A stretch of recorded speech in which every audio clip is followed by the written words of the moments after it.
Bom, boa tarde. Boa tarde. A minha intenção aqui, nessa primeira aula, é abordar a primeira parte da teoria geral do processo, sob um enfoque da abordagem necessária para ser aprovado numa primeira, numa segunda e numa terceira fase de um concurso da defensoria. Então, eu vou fazer aqui um corte do que eu achei mais interessante na minha experiência de concurso público, do que eu posso tratar, conversar e problematizar com vocês. E se ficar qualquer dúvida, qualquer resquício de dúvida, qualquer questão que não tenha sido abordada, eu deixei aqui o meu e-mail. Qualquer pessoa pode me mandar um e-mail para a gente conversar, enfim, eventualmente sanar alguma dúvida. Numa primeira fase, eu acredito que esse tema vai ser cobrado de maneira muito superficial. Então, vai ser cobrada a letra da lei do CPC, artigos 1 ao 12, e, eventualmente, a identificação de uma frase com o seu respectivo princípio, coisa que também, geralmente, não traz muita dificuldade. Então, a primeira fase, esse assunto não costuma ser cobrado. Inclusive, eu fiz uma pesquisa nos últimos concursos da Defensoria e encontrei praticamente 3 questões objetivas tratando sobre o tema. Na segunda fase, a coisa muda um pouco de figura. Especialmente aqui na Defensoria de São Paulo, os concursos eles são muito pessoalizados, então eles têm muito a cara do examinador. Então, esse tema pode cair com mais profundidade na segunda fase, mas nesse caso, a minha recomendação é que vocês conheçam o examinador de vocês. Porque se o examinador de vocês for um estudioso de processo civil, ele vai ter uma opinião sobre tudo que eu vou falar. E se a opinião dele não for a que eu explicar aqui, fiquem, obviamente, com a opinião dele. Eu tentei colher aqui as opiniões do Marinoni e do Fred Didier, que eu julgo que são autores consagrados, e que são autores que a gente consegue eventualmente citar. Essa é uma dica. Eu sempre tentei estudar por autores que eu conseguisse citar nas provas discursivas. Assim eu sabia de quem eu estava falando. Eu estudei processo civil pelo Fred Didier justamente com essa intenção. Mas muitas vezes não dá, né? É uma doutrina muito pesada. Finalmente, para a prova oral é um momento bastante sensível e vai depender do ponto que vocês pegarem. Se eventualmente vocês pegarem o ponto de teoria geral do processo, aí vai cair. Mas eu me certifiquei de pegar as perguntas de prova oral que eu identifiquei e tentar respondê-las todas ao longo da aula. Também não são questões com uma profundidade muito grande. É muito mais assim, um domínio dos conceitos bases e saber problematizar algumas coisas. Então, feita essa introdução do que eu vou tratar aqui e da abordagem no concurso público, eu queria só apresentar mais ou menos o que eu vou tratar. O caminho que eu vou percorrer durante a aula. Então, o caminho que eu vou percorrer durante a aula, eu vou contar uma história, porque a gente vai falar de Constituição e processo. Então, na minha concepção, não tem como a gente falar sobre o ponto de chegada sem entender de onde a gente saiu. Vou falar muito rapidamente sobre esse movimento de introdução de direitos e valores na Constituição, para falar como isso repercute no processo, na interpretação do direito e no papel do juiz, para em seguida falar de Constituição e processo, princípios constitucionais, princípios processuais, reformas, tendências do processo civil moderno e, se der tempo, a gente fala de norma processual. Talvez não dê, vamos ver. Inclusive, eu ia perguntar, como que eu faço intervalo? Sim, vou fazer 10 minutinhos. Tá, depois de uns 50 minutos? Tá bom. Então, sem mais delongas, vamos começar. Eu vou contar para vocês uma história que já vem sendo contada em várias matérias, mas eu vou tentar mudar um pouco o foco. É a velha história do que aconteceu com o direito depois da Revolução Francesa. Parece que assim, o nosso Estado moderno ele é fundado a partir das matrizes liberais que foram fundadas na Revolução Francesa. Então, você tem um movimento burguês, liberal, com a intenção de conter o poder do Estado. E, mais importante que isso, você tem um movimento que é fundado em matrizes contratualistas. Então, Rousseau, Locke, contrato social. Então, qual que era a intenção desse movimento? A gente precisa conter o poder do Estado. Como que os idealistas da Revolução Francesa contiveram o poder do Estado? Através de um Estado de Direito. Eles previram a seguinte diretriz: todas as leis devem ser cumpridas na sua exatidão pelos juízes. Por quê? Porque o poder judiciário, à época, era um poder associado ao antigo regime, no qual eram integrantes membros da aristocracia, de modo que considerava-se que, se fosse atribuído um poder de interpretação aos juízes naquele momento, seria uma forma de obstaculizar os objetivos da Revolução. Então, criou-se aquele dogma de que todo direito se encontra na lei. Todo direito se encontra na interpretação literal da lei. Então, qual que era o papel da jurisdição naquele momento? Não era um papel de construir o direito. A jurisdição, ela revelava um direito anterior. Ela revelava um direito já existente. Então, vem aquele brocardo famoso em latim que é in claris cessat interpretatio. Esta foi a forma que encontraram para atribuir à burguesia uma certa previsibilidade também nas decisões. Vejam como é um tema que a gente já vem discutindo há muito tempo. A burguesia, o problema da burguesia, que motivou, entre outros motivos, claro, o desencadeamento da Revolução Francesa, foi a falta de previsibilidade e segurança para as transações comerciais. De modo que essa certeza do direito foi necessária e concretizada através dessa interpretação literal.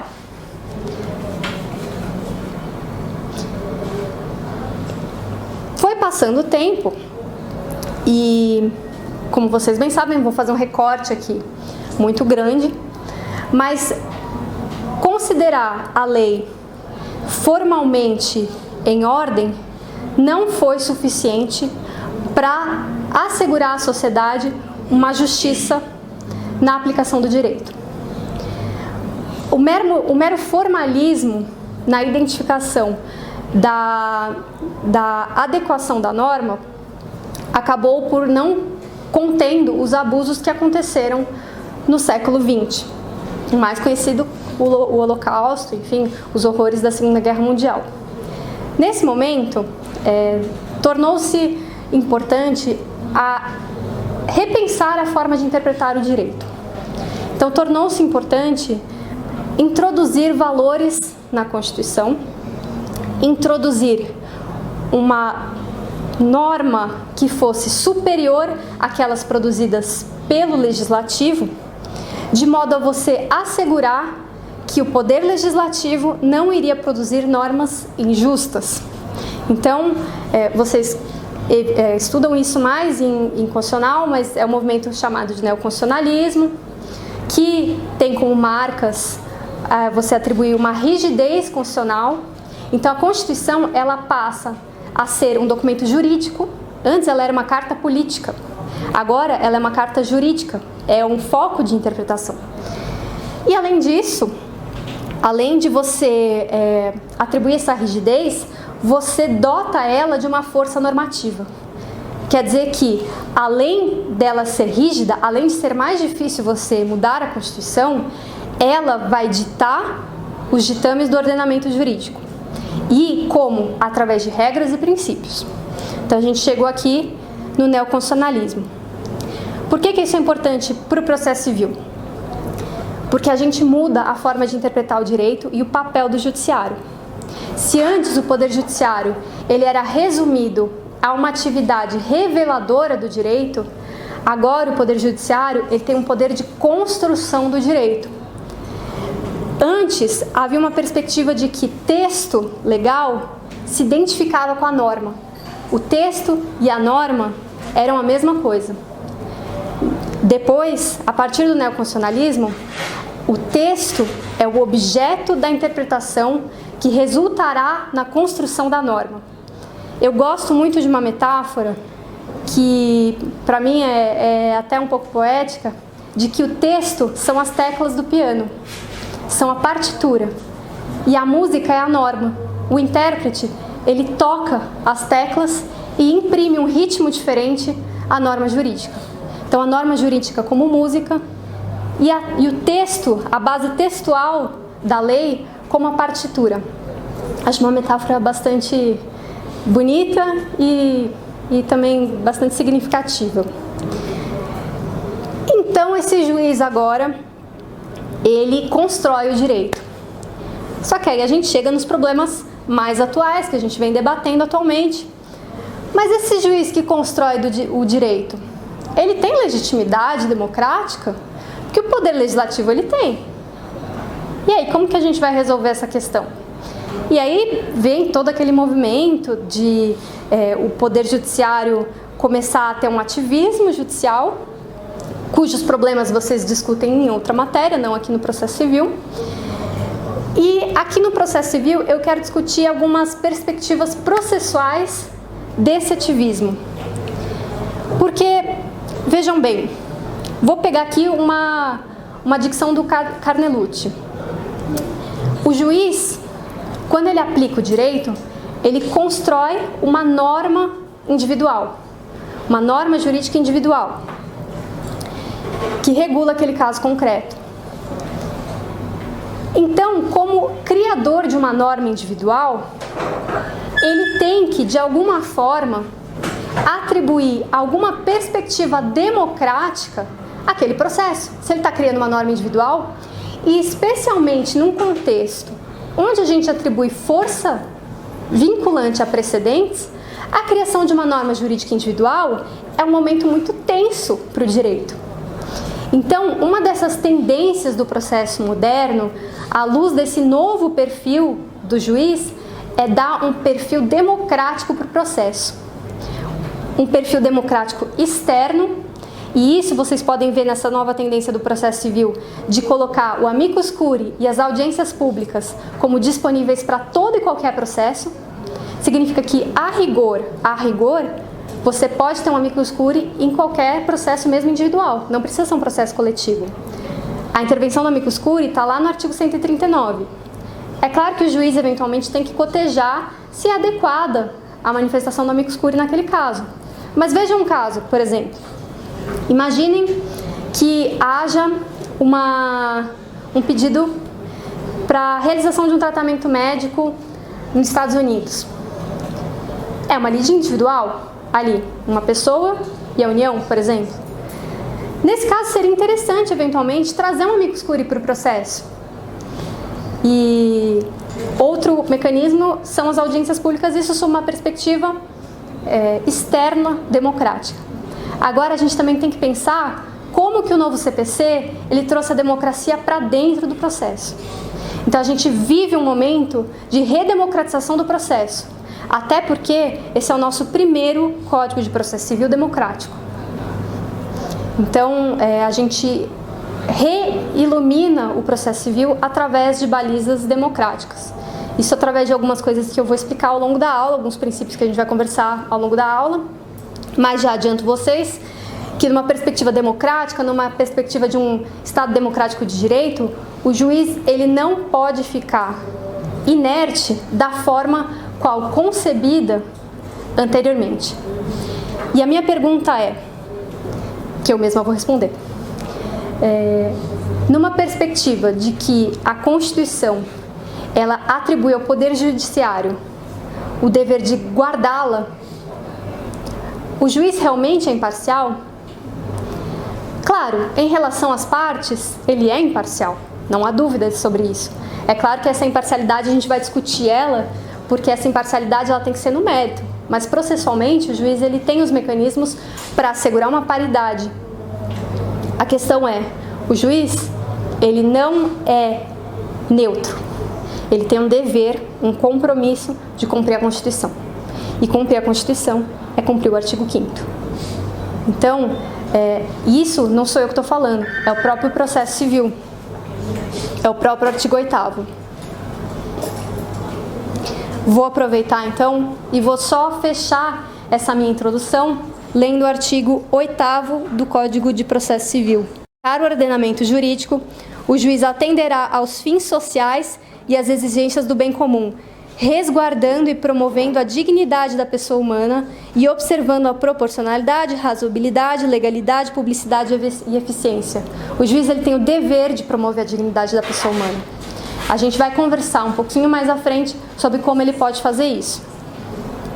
Então eu encerrei essa primeira abordagem que eu queria fazer com vocês, porque eu julgo que algumas dessas ideias são muito bem-vindas numa prova oral, são muito bem-vindas numa segunda fase.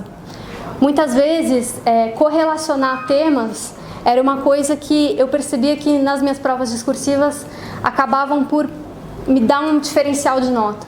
Então, estou passando aqui para vocês também um pouco da minha experiência como concurseira, de como eu consegui correlacionar matérias. Falei um pouco de direito constitucional, falei um pouco de teoria geral do direito. Como trazer isso para outras matérias, às vezes deixa muito rica a sua abordagem. Especialmente numa prova oral, isso é muito legal. Então, eu queria só terminar falando um pouquinho sobre como a gente traz um pouco essa democratização para dentro do processo. Não sei se vocês já ouviram falar de Habermas, que ele fala que você consegue atribuir legitimidade ao direito através de um mecanismo de procedimentalização das decisões. Então, qual que é a ideia? Qual que é a sacada? Vou trazer isso para o processo civil. A ideia é a seguinte: a decisão do juiz, nesse contexto que ele tem um déficit de legitimidade democrática, ela somente se justifica se atendida essa procedimentalização, se atendido um amplo contraditório, se ele permitir a todas as partes falarem de modo substancial e deixarem que ele se influencie pelo que estão falando. Então, é a legitimidade pela procedimentalização. Então, eu fiz esse recorte que eu queria fazer. Vou falar agora um pouquinho sobre direitos fundamentais e processo. Quando eu vi esse tema nos pontos, eu resolvi abordar a partir da teoria da dimensão objetiva e subjetiva dos direitos fundamentais, que para mim tem tudo a ver com o processo civil e nesse aspecto ainda falando de procedimentalização. Essa teoria ela foi desenvolvida na Alemanha. Eu acho que vocês já ouviram isso em direitos fundamentais, mas de qualquer forma o professor explica melhor que eu vou só contextualizar aqui. E é bom que ouve duas vezes, aprende de maneira mais incisiva. Então, o caso Luth, L-U-T-H. O Luth era um senhor que estava fazendo um boicote a um filme que propagava ideias nazistas. A produtora do filme resolveu embargar esse boicote, de alguma forma impedir que ele acontecesse. Chegou na Suprema Corte Alemã, que desenvolveu essa teoria. E aqui eu faço a correlação novamente com o papel do juiz nesse novo ambiente do direito que a gente vem vivenciando. Os direitos fundamentais, sob essa perspectiva da dimensão objetiva, eles não emanam apenas um dever de abstenção do Estado. Inclusive os direitos de chamada primeira geração, os direitos de abstenção do Estado. O Estado tem também o dever de resguardá-los, de fazer com que eles sejam obedecidos. Então, mesmo o direito à liberdade, o Estado tem que se esforçar para que o seu direito à liberdade seja observado. E isso é observado não apenas pelo Poder Executivo, mas pelo Poder Legislativo ao editar as normas e, por quem? Pelo Poder Judiciário. Então, o Poder Judiciário, ao realizar sua atividade fim, ele tem o dever, pela dimensão objetiva dos direitos fundamentais, de fazer com que eles sejam observados. A outra faceta dessa dimensão objetiva dos direitos fundamentais é a eficácia irradiante que deles emana. Aqui tem uma metáfora que é como se o direito fundamental ele fosse uma pedra tirada no lago, que ao entrar em contato com a água, ela cria ondas. De modo que os direitos fundamentais, eles não podem ser vistos como compartimentos estanques. Eles acabam se comunicando. E como que isso se aplica ao processo? O direito à ampla defesa, ele não deve ser visto somente dentro do processo. Ele tem que ser visto fora do processo. Ele tem que ser visto fora do processo físico, ele tem que ser visto no trato, ele tem que ser visto na entrada do fórum. Essa é a eficácia irradiante. E ele acaba por repercutir em outros direitos. Um bom exemplo aqui que eu peguei do Daniel Sarmento é o seguinte: o direito de não ter a sua casa penhorada, a princípio, é um direito que protege a família. Só que por essa eficácia irradiante, ele acaba protegendo a pessoa solteira. Foi o exemplo que ele deu, e como eu não vou discutir com o Daniel Sarmento, é esse o exemplo que eu trago para vocês. Podem falar que é dele, tá? E a última faceta dessa dimensão objetiva dos direitos fundamentais é o direito a procedimentos e instituições. Quer dizer que, ao tratar de direitos fundamentais, você tem que ter uma procedimentalização mais séria. Você tem que investir o Estado de recursos para que ele possa dar às partes todas as maneiras para que possam ser debatidos as implicações envolvendo aquele direito fundamental. Aonde esse tema tem surgido recentemente? Existe um procedimento de execução que é feito extrajudicialmente, na alienação fiduciária.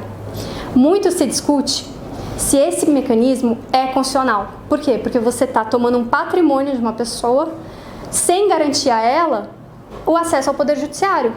Claro que você garante através das vias transversas, mas você tem uma execução do patrimônio numa via extrajudicial. Então, o STF atualmente está debatendo isso, é um tema que está em debate, em repercussão geral, mas o STF ainda não decidiu. O tema é o 982.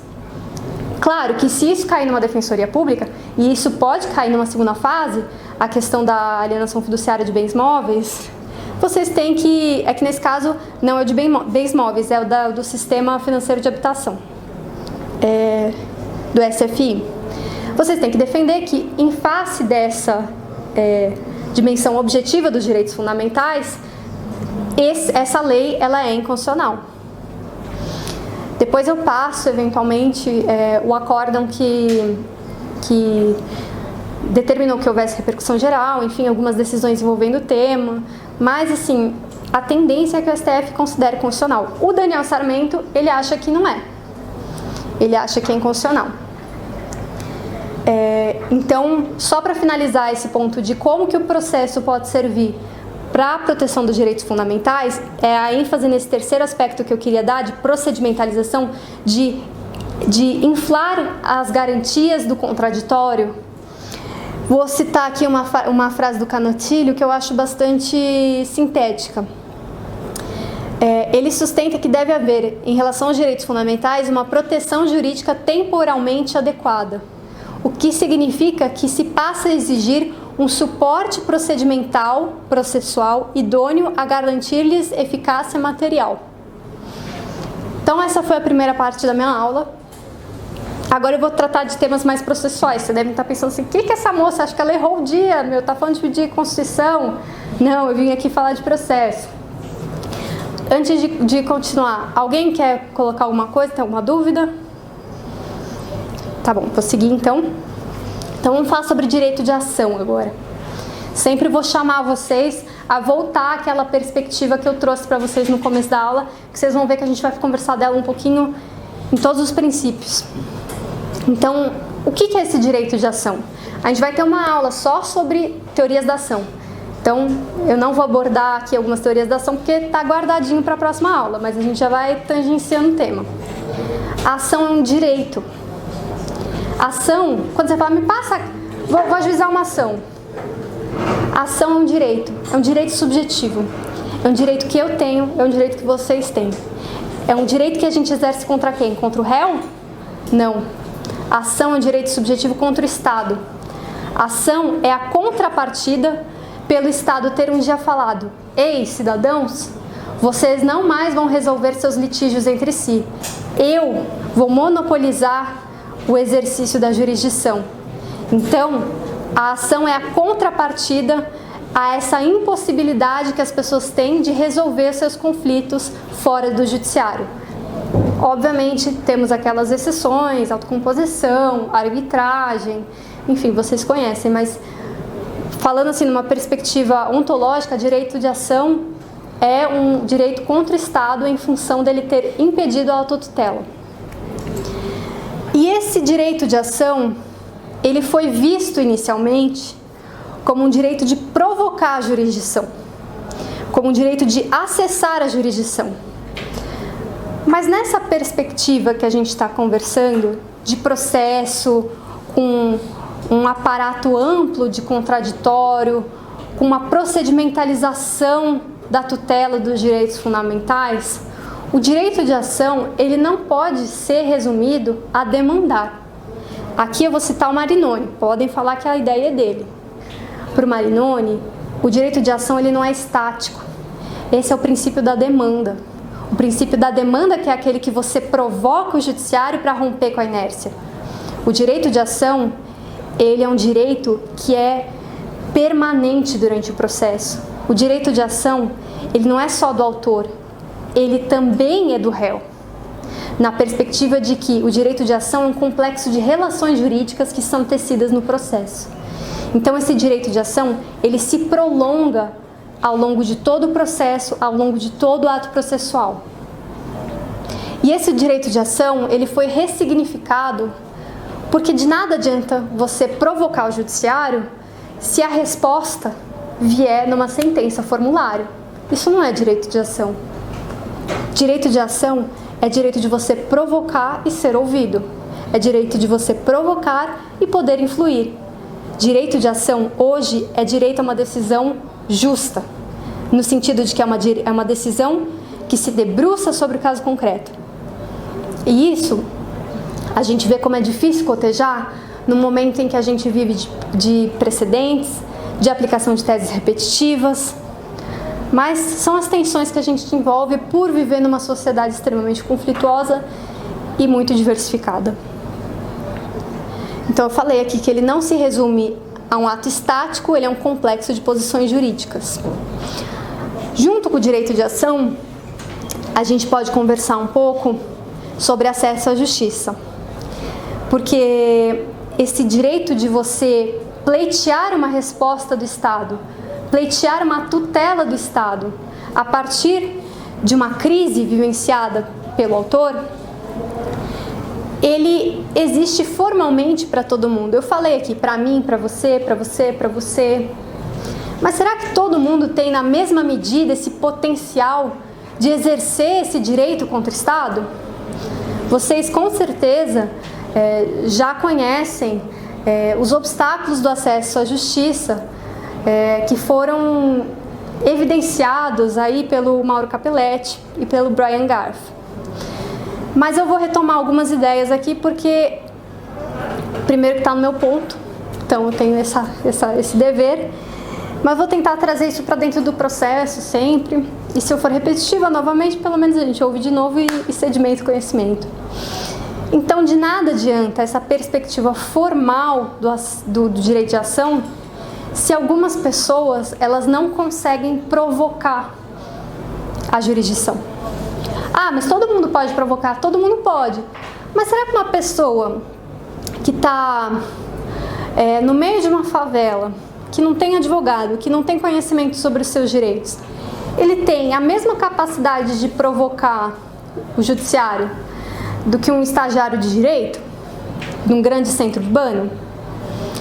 Será que uma pessoa que é lesada com 1 centavo na sua conta todo mês pelo banco, ela vai ter a intenção de procurar o Poder Judiciário? São essas as problematizações que levam o processo civil moderno a tentar superar esses obstáculos. Como que o CPC tentou superar esses obstáculos? O primeiro obstáculo é o financeiro. Já vem sendo, de alguma forma tímida, superado esse obstáculo com a atribuição da justiça gratuita. Mas o CPC ele trouxe algumas normas aqui um pouquinho mais arrojadas, que se bem aplicadas elas vão ser muito úteis. O CPC ele trouxe, além da possibilidade de atribuição de justiça gratuita, ele trouxe a possibilidade de parcelamento das custas, ele trouxe a possibilidade de você ter uma gratuidade para a emissão de eventuais certificações que você necessite no cartório extrajudicial, porque, convenhamos, de nada adiantaria você ter uma sentença de uso capião se você não tiver os meios para registrá-la. Então, o CPC ele teve esse cuidado. Além disso, tem a possibilidade de você atribuir uma gratuidade à perícia através do Estado, que fornece essa perícia através de seus órgãos. Enfim, aqui no Estado de São Paulo, por exemplo, o IMESC faz perícia.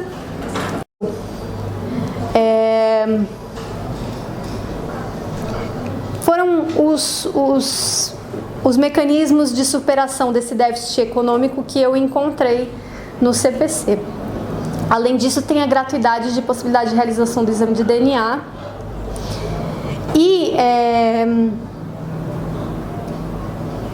as despesas com publicações oficiais também podem ser abrangidas pelo artigo 98, que atribui a gratuidade da justiça. Agora eu vou beber uma água porque falei a da qual.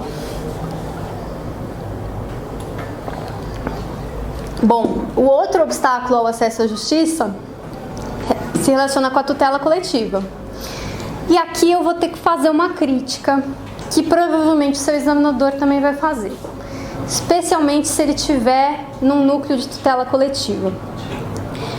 Porque a tutela coletiva, especialmente no que toca aos direitos difusos, ela é muito propícia a superar esse obstáculo de acesso à justiça, porque as pessoas não vão a juízo para defender o meio ambiente, para defender a saúde, para defender direitos que estão um pouquinho mais afastados delas. E aí, numa perspectiva de racionalizar a tutela coletiva, o legislador teve uma boa ideia, que foi o artigo 333 do Código de Processo Civil. Mas esse artigo foi vetado. Esse artigo é aquele que falava da possibilidade do juiz converter uma ação individual numa ação coletiva. Ele foi vetado, mas a mera cogitação desse tema mostra como o CPC ainda não está num patamar adequado de superação dos óbices do acesso à justiça.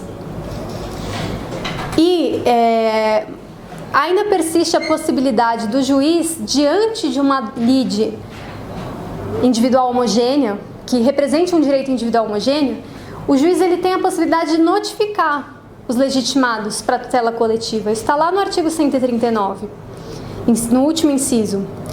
Mas essa disposição ainda foi tímida, porque essa impossibilidade de conversão faz com que fique totalmente na mão, na discricionariedade dos legitimados para a tutela coletiva. Então, nesse aspecto de superação dos óbices do acesso à justiça, creio que o CPC podia ter ido um pouco além. Mas, pelo menos, o CPC já teve um pouco de cuidado de se comunicar um pouquinho melhor com o microsistema de tutela coletiva. Só de mencionar no artigo 139, a gente já vê uma intenção do legislador. Mas, assim, de boas intenções, o inferno está cheio, né? Então, eu tentei abordar um pouquinho aqui essas questões de acesso à justiça relacionadas ao novo CPC. Vou falar um pouco agora de direito de defesa. E, finalizando aqui, eu vou para os princípios e aí a gente vai fazer um pouco mais de problematização. Então, como eu disse, a ação ela é exercida contra o Estado. Mas o direito de defesa, ele, por outro lado, ele é exercido contra a pessoa que inicia a lide, então contra o autor, normalmente. E então esse direito de defesa, ele também tem que ser potencializado. Primeiro porque a Constituição manda, né? Vamos começar pelo básico? A Constituição fala que ninguém será privado dos seus bens sem o devido processo legal. O que isso significa dizer? Que você nunca vai ter a sua esfera jurídica tocada sem que você tenha um devido processo legal, sem que você possa se defender. E ao exercer esse direito de defesa, tá aí que está o interessante. O direito de defesa, ele é o outro lado da moeda do direito de ação? Não. Porque o direito de ação, como eu disse, ele é exercido contra o Estado. Vocês não vão esquecer mais isso, acho que eu já falei umas 12 vezes. Mas o direito de defesa, o direito de ação, ele pretende, de alguma forma, obter uma tutela de um bem jurídico, através de uma condenação, de uma declaração, ou com uma constituição ou desconstituição do direito. Classicamente, se diz que o direito de defesa, ele carece dessa característica. O réu não pede, o réu não pretende, ao exercer o seu direito de defesa, a obtenção de um bem da vida. Então, se o direito de ação, ele caminha em direção ao bem da vida, o direito de defesa não. Ele é uma contraposição, ele é uma oposição ao exercício do direito de ação com a repercussão que ele vai ter na esfera jurídica daquele sujeito. Ficou claro? Qualquer dúvida, me interrompam. Então, ao exercer o direito de defesa, o réu não objetiva a tutela do direito, mas apenas a tutela jurisdicional que nega a tutela do direito do autor. Essa frase é do Marinoni. E aí vem a pergunta, esse direito de defesa, a ampla defesa, ele é ilimitado? O que é a ampla defesa? Qual é a dimensão da defesa? É evidente que não é ilimitado, né? Assim como qualquer coisa no direito, dificilmente alguma coisa vai ser ilimitada. Tirante, é claro, o direito à vida, né? Acho que esse é ilimitado e o direito de não ser torturado. Enfim, então ele pode sim ser limitado em algumas hipóteses excepcionais. Mas como que a gente vai encontrar racionalidade na limitação do direito de defesa? Na Constituição. Tudo volta para a Constituição. Então, se você está prestigiando um outro direito, e desde que você resguarde o direito de ação do réu, que não exerceu naquele momento da defesa, você pode sim limitar o espectro da defesa. Querem ver um exemplo? Desapropriação. No processo de desapropriação, a defesa do réu ela é extremamente limitada, tanto materialmente como processualmente. Ele não pode alegar qualquer matéria de direito. Mas isso somente se justifica constitucionalmente por dois motivos. Primeiro, porque você está assegurando aqui um princípio constitucional, que é a supremacia do interesse público sobre o particular, e a própria desapropriação ela está prevista no artigo 5º. E segundo, esse réu, ele pode alegar o desvio de finalidade do decreto expropriatório em outra ação. Então, sempre que você tem uma limitação do direito de defesa, o direito ele tem que te proporcionar o direito de ação para você reclamar eventualmente alguma matéria que você não pôde alegar naquele procedimento específico. Isso é bastante discutido em execução fiscal, execução de título extrajudicial, porque muitas vezes o procedimento avança e o que se pergunta é se você pode alegar, por exemplo, matérias que não estão previstas ali. E em matéria de execução extrajudicial, como a defesa é mais ampla, isso é mais tranquilo, mas o problema vem na impugnação ao cumprimento de sentença, porque em regra você tem um rol ali bem restrito de argumentos de defesa. Aí cada doutrinador entende uma coisa, se você poderia alegar outras matérias em outra ação autônoma, uma ação declaratória de inexistência de título, por exemplo, ou se não, você não pode. Isso aí vai de cada doutrinador, mas vejam que esse tema relacionado à limitação do direito de defesa, ele causa, sim, bastante discussão. Essa limitação, ela pode ser de ordem material, como a que eu falei na desapropriação, mas pode ser de ordem processual também. O próprio mandado de segurança tem uma limitação processual, que é você não poder produzir prova pericial. Mas você pode, por exemplo, discutir numa ação autônoma, eventualmente, a nulidade de um documento que embasa aquele mandado de segurança. Então, qual que é o conteúdo da expressão ampla defesa? Como que, se perguntados assim numa prova, olha, tudo bem, você me falou que a defesa ampla ela não é ilimitada, mas qual que vai ser o critério racional para você limitar essa defesa?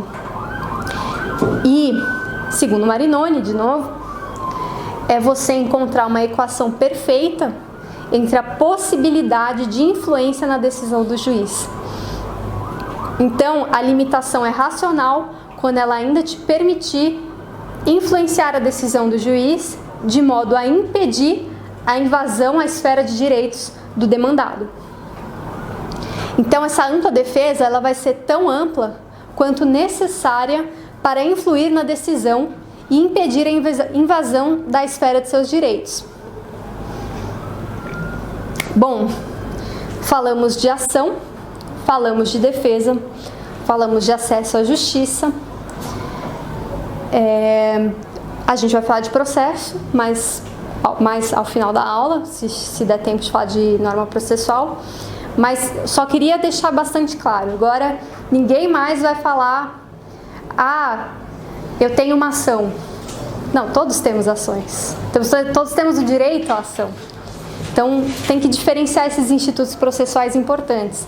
Ação é um direito, processo é um ato complexo, depois eu vou falar disso, mas é um ato complexo, ou também, alguns autores falam que o processo é um método, e autos é um negócio físico. Ninguém pega um processo, você pega os autos. Então, às vezes tem um pouquinho de cuidado nessas nomenclaturas, também eu acho bastante interessante. Primeiro que você se acha, assim, pega os autos, você acha, nossa, eu sei que processo não é aquilo não. Enfim, vou começar agora a falar dos princípios efetivamente. Tá tudo bem? Alguma dúvida? Precisa de um intervalo? Tá. Beber uma água. Então, agora vem uma parte que é cobrada em prova objetiva. Então, esse aí é o primeiro desafio de todos vocês. Pessoalmente, um desafio que eu odeio, foi sempre o meu calcanhar de Aquiles. Eu odeio prova objetiva, eu vejo pelo em ovo em todas as questões, mas foco ali para não ficar vendo além da questão. Mas, retomando aqui a aula, esse tema geralmente ele é cobrado tentando associar uma definição ao princípio, ou perguntando assim, quais desses princípios são princípios constitucionais? Ou, ao contrário, quais desses princípios não são princípios constitucionais? Então eu convido vocês, quando vocês estiverem lendo o Código e a Constituição, são poucos artigos, mas escrever do lado do artigo 1 ao 12, qual o princípio que ele está falando aqui? Se vocês escreverem e colocarem do lado, por exemplo, CF, vocês sabem que aquele princípio também está na Constituição. São coisas bobas, mas às vezes a gente perde um princípio de bobeira e isso deixa a gente louco. Já perdi tanta questão de bobeira, então às vezes uma coisinha fácil, assim, boba, ajuda a gente a não marcar bobeira. Às vezes uma questão ali faz toda a diferença. Então eu vou começar falando de um princípio constitucional. De novo, cada autor tem seu rol de princípios, isso dificulta um pouco a minha tarefa. Então eu vou falar dos mais óbvios e vou falar de outros de maneira mais resumida. E, de novo, se o examinador de vocês for um processualista, ele deve ter o rol de princípios dele. Porque assim, eu acho que a pessoa faz doutorado e antes de fazer a qualificação, o orientador fala assim, você precisa de um princípio, porque ninguém aqui vira doutor sem criar um princípio. Aí ele fala sobre um princípio que é a mesma coisa que o outro já falou, mas ele põe outro nome e aí ele virou um princípio dele. Mas enfim, é brincadeira já, gente, tá? Todo mundo cria princípio com base científica. Então vamos lá, devido processo legal. Devido processo legal tá na Constituição, textualmente na Constituição, tá? Expressamente na Constituição. E ele tem origem ali no século XIII, na Magna Carta. Essa é a resposta de concurso, tá? Tem gente que fala que é antes, mas a resposta de concurso tem origem na Magna Carta. 1215, quando os aristocratas quiseram impedir o aumento abusivo de impostos pelo rei e criar esse devido processo legal como maneira de impedir a criação de normas de maneira ao bel prazer do rei, digamos assim. Então ele tem duas dimensões. E é claro que essas duas dimensões elas foram se desenvolvendo de maneira diferente ao longo do tempo. Uma dimensão formal ou procedimental, que significa que o devido processo legal ele abrange as garantias processuais para que se possa ter um poder de paridade entre as partes. Então, contraditório, juiz natural, duração razoável do processo. E também tem uma base substancial, que não bastam exigências formais para um processo justo. Um processo justo é aquele que se propõe a produzir uma decisão justa. Então, essa decisão justa, que é o resultado do processo, ela integra esse aspecto substancial do devido processo legal. No Brasil, a gente não tem menção expressa da proporcionalidade na Constituição Federal. Então, a maioria da doutrina retira o princípio da proporcionalidade do devido processo legal substancial. Isso é uma coisa que vale muito a pena vocês terem em mente, porque isso em prova subjetiva é cobrado com alguma frequência. Mas vamos trazer a conversa aqui para o CPC. Então, o devido processo legal está na Constituição e o devido processo legal está textualmente no CPC. E mais, ele está também decantado ali formalmente e substancialmente. Formalmente, ele está no artigo... Só um segundo. Só retomando, desculpa, vou fazer uma voltinha aqui. A gente falou de proporcionalidade, que não está na Constituição. O CPC, de maneira inovadora, e se tiver uma questão sobre proporcionalidade e razoabilidade, citem o artigo 8º do CPC em qualquer matéria, em constitucional, em filosofia do direito, porque é uma inovação muito grande você ter um grande código que fala efetivamente de razoabilidade e proporcionalidade. O artigo 8º do CPC, ele consagra essa dimensão substancial do devido processo legal. Ele diz o seguinte: ao aplicar o ordenamento jurídico, o juiz atenderá aos fins sociais, exigências do bem comum, resguardando e promovendo a dignidade da pessoa humana e observando a proporcionalidade, a razoabilidade, a legalidade, a publicidade e a eficiência. Artigo 8º do CPC. Além do artigo 8º do CPC, o artigo 9º, ele consagra essa dimensão substancial, formal do devido processo legal. O artigo 9º, ele diz o seguinte: não se proferirá decisão contra uma das partes sem que ela seja previamente ouvida. Isso aqui é dimensão formal do devido processo legal. Mas e além da menção à proporcionalidade? Tem alguma outra dimensão substancial do devido processo legal? Tem, uma muito importante. E uma que deu bastante pano para manga recentemente, enfim, tem sido muito discutida e é um artigo ótimo. É maravilhoso, eu adoro esse artigo. É o artigo 10. O artigo 10, mas eu adoro mesmo. O juiz não pode decidir em grau algum de jurisdição, então nem eu, nem o Lewandowski, tá? Nesse ponto a gente se equipara, com base em fundamento a respeito do qual não se tenha dado às partes oportunidade de se manifestar, ainda que se trate de matéria sobre a qual ele deva decidir de ofício. Então, numa perspectiva formal, juiz, ouve todo mundo, você tem que ouvir as partes. Numa perspectiva substancial, juiz não vai tirar coisa da sua cachola sem consultar as partes, porque o pessoal tem que ter a possibilidade de influir na sua decisão. O que é isso aqui? Poder de influência. A gente vai falar sobre contraditório, que contraditório não é só participar, não é falar, é poder influir. Então, quando a pessoa está falando lá e o juiz está no Zap, ou jogando Candy Crush, ele não está respeitando isso aqui. Ele não está respeitando o devido processo legal. Ele está violando a Constituição. Mas, enfim, prosseguindo. Então, esses são os aspectos que eu acho do devido processo legal que são mais interessantes. Só para fechar, esse devido processo legal, ele é uma metanorma.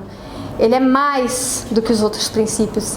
Ele é um princípio dos princípios, porque todo contraditório, toda a imparcialidade, ele decorre do devido processo legal. O próprio Humberto Ávila, que é uma pessoa que fala muito de princípio, ele considera o devido processo legal como uma metanorma. Então, assim, ele tem um grau diferenciado no nosso ordenamento jurídico, uma estatura diferenciada. É um princípio que serve de interpretação para outros princípios. Isso para quem acha que é princípio. Agora eu vou falar sobre outro princípio processual, que é a dignidade da pessoa humana. Vou falar rapidinho e depois, será que a gente pode fazer um intervalo depois da dignidade da pessoa humana? Sim. Então tá bom, rapidinho. Então eu li para vocês antes o artigo 8º, que esse juiz, ele tem o dever de proteger a dignidade da pessoa humana. Então, além de ser um valor constitucional supremo, ele está aqui no CPC. Então, tanto o devido processo legal como a dignidade da pessoa humana estão nos dois. Tá? Se for perguntado uma prova objetiva, às vezes é perguntado onde está no CPC, onde não está. E vocês vão me perguntar assim, tá, mas como que o juiz promove a dignidade da pessoa humana? Ele é imparcial? Ele é. Mas ele promove a dignidade da pessoa humana, por exemplo, quando ele não observa a ordem dos processos de conclusão, selecionando para julgar mais rapidamente um processo que tenha como objeto a defesa da dignidade da pessoa humana. Então, a gente sabe que aquele artigo 12 do CPC, ele não prevê uma ordem absoluta, é uma ordem preferencial. Mas essa ordem preferencial tem algumas exceções que estão aqui no CPC. E com base no princípio da dignidade da pessoa humana, o juiz pode excepcionar essa ordem. Foi um dos exemplos que eu imaginei. Outra perspectiva que a gente pode imaginar de trazer a dignidade da pessoa humana para dentro do processo. Esse exemplo é meu. Se for ruim, se vocês discordarem, não usem, tá? Porque ele não tem embasamento científico. Mas eu pensei assim... Um despejo, um mandado de despejo. Se o oficial de justiça, ele chega na casa da pessoa e é aniversário do filho de 3 anos dela, será que pelo princípio da dignidade da pessoa humana a gente não pode postergar esse despejo para o dia seguinte? Eu acho que sim.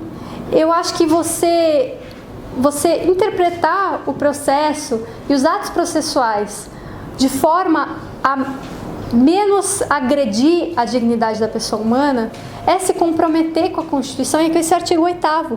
Esse artigo 8º, ele não fala para o juiz, você observará a dignidade da pessoa humana quando provocado. Ele fala assim, o juiz promoverá a dignidade da pessoa humana. Que inércia é essa? Que inércia é essa que o juiz viola a dignidade da pessoa humana por omissão? Então, uma coisa a se pensar, eu estou falando essas coisas, não necessariamente são as coisas que vocês vão ver na atuação profissional. Eu estou dando a vocês subsídios e argumentos porque eu acho que na Defensoria Pública esse tipo de discurso é muito bem-vindo. Esse tipo de argumentação, ele é exatamente na ordem do dia da Defensoria, é na pauta da Defensoria. A Defensoria vai ter que falar esse tipo de coisa para o juiz. Olha, você mandou expedir um mandado de despejo no dia do aniversário do filho dele de 3 anos. E o artigo 8º? Ai, doutor, mas sabe como é? Não posso fazer nada. Pode. Pode, você deverá. Então eu queria fazer só uma pausinha.